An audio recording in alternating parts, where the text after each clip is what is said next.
Hey everybody, welcome back. It's time for another Gravity Ace dev stream. It is November 13th, Saturday morning at 6:17 a.m.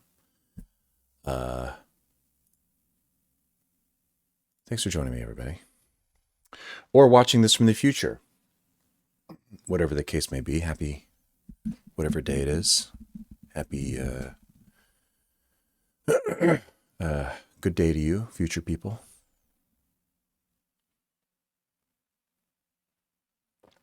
All right, let's just jump back into this. I'm fixing a bug.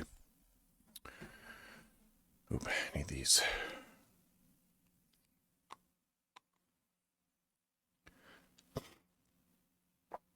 It's a great morning. I had a great night. I had a great week. I had a busy week. Man, it was a busy week.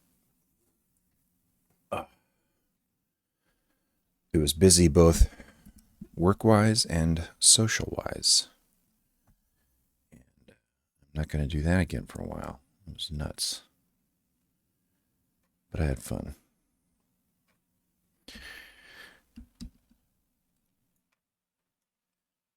Oops.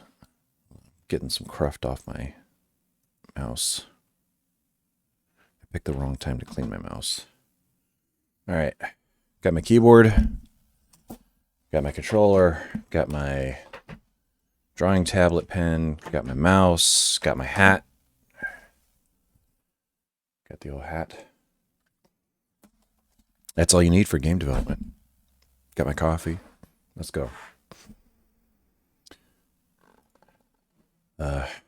My morning, I woke up 10, 15 minutes ago.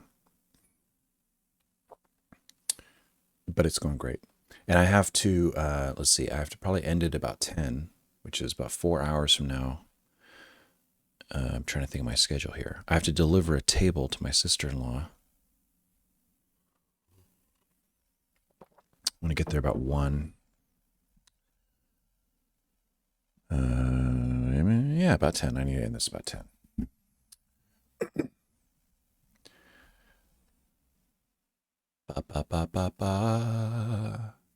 All right, here we go. So I'm trying to fix this bug, which is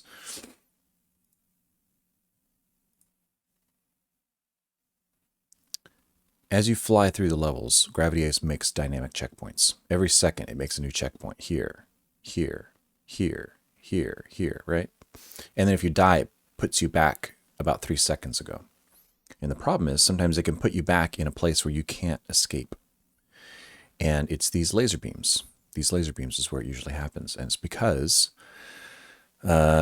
it's putting you in a place where it shouldn't really, but the way it detects where it shouldn't put you is if there's a collider there. And the problem with these laser beams is the collider disappears. These laser beams in particular, you push this button and the colliders all disappear, the laser beams turn off. And so it thinks it's safe to put you there, but then they turn back on again a couple seconds later. So I need some way to detect that the laser beams are there so that the dynamic checkpoint doesn't put a checkpoint there, but that collider, whatever it is, can't interfere with the gameplay at all. And I thought I'd fixed it, but it's not working. This isn't printing. So what I think what I need is I need a better test case. So let's create a level. Let's run this game. Oops. Let me run the game, and we're going to create a little test level and try and be very focused about this. It just needs one. What the heck is that?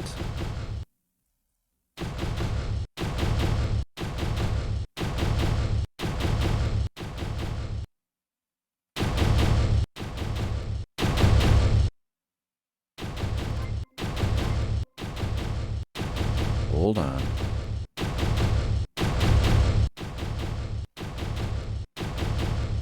That is so weird. I've never seen this before.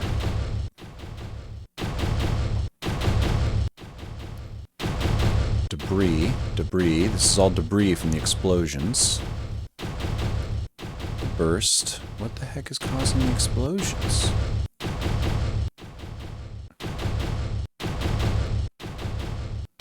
was. Good gravy. Burst, explosion, debris. Why?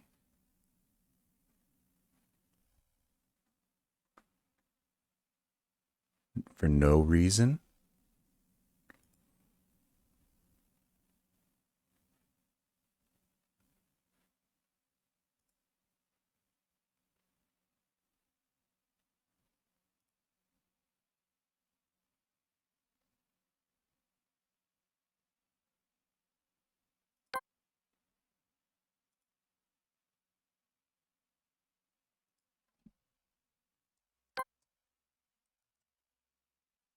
I'm just going to turn it off and turn it on again and see what happens.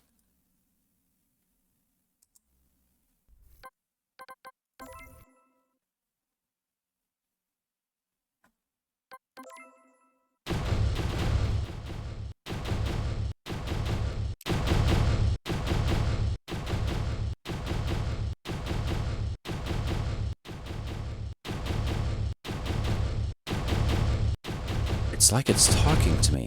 Look at these patterns.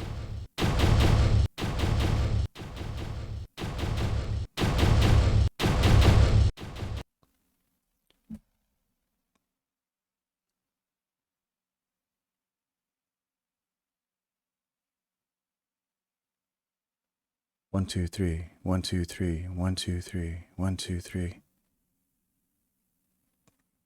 Is it talking to me in Morse code? Has my game become self-aware?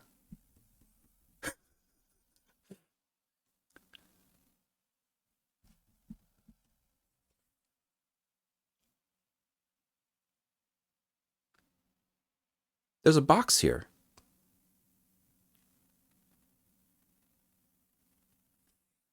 There's a shape, right? There's a box. It's got corners. See how it's flat?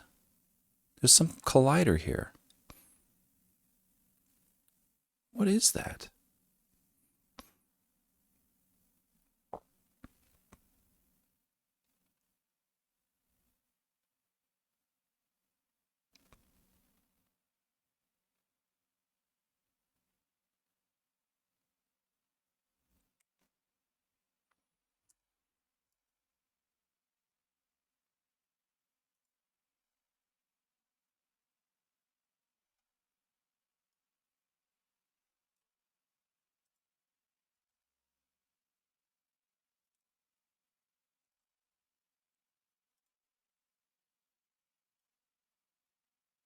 Right.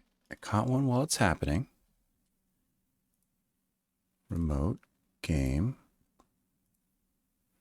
debris. That's all the there's a explosion, spark, bursts, a small bullet. Something's shooting a small bullet.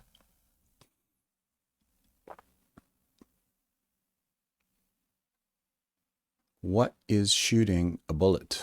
It must be in here.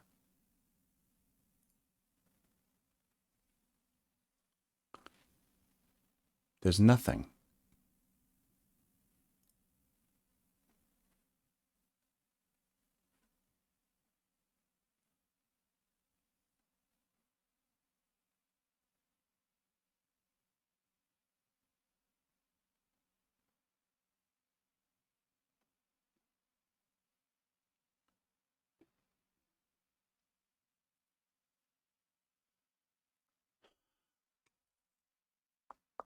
Where did this bullet come from? It's a red enemy bullet that came from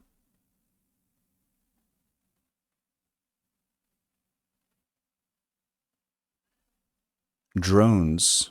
Shoot bullets in a pattern like that. 1, 2, 3. 1, 2, 3. I don't see a drone.